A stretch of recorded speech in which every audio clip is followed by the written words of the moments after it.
kwani ni mwezi wa furaha na si wa huzuni. Na mimi natangaza mwezi wa 7 hautazika mtu yoyote, hautazika mtu yoyote kwenu. Kama kuna mtu amekuanga mgonjwa, ugonjwa wake ukaishe sahihi kwa jina la Yesu. Hata kama mwaka mzima imekuwa ni magonjwa, ninatangaza magonjwa yanaisha, maana ni mwezi ambao ni wa kusherekea, ni mwezi wa kusherekea. Pesa yako haitatumika kwa mazishi na matanga, maana wewe ni mwezi wa kusherekea, na utausherekea ukuu wa Bwana, na utasherekea vile Bwana ametenda, na utasherekea vile Bwana anafungua nyumba yako. Kuna watu ambao wamekuwa wakiumizwa na ibilisi kwa boma yenu.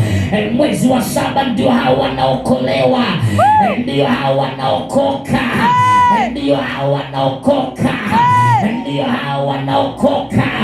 Sijui ni nani, lakini najua ni wewe. Ndio hao wanaokoka. Mwezi wa 7, biashara. Amen.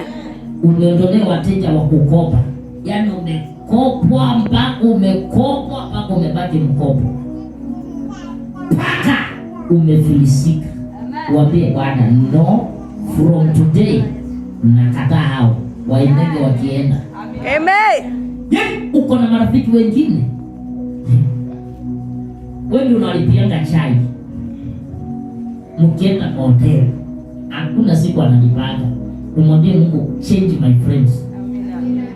Hiyo hajasema amen. Ama ni wewe?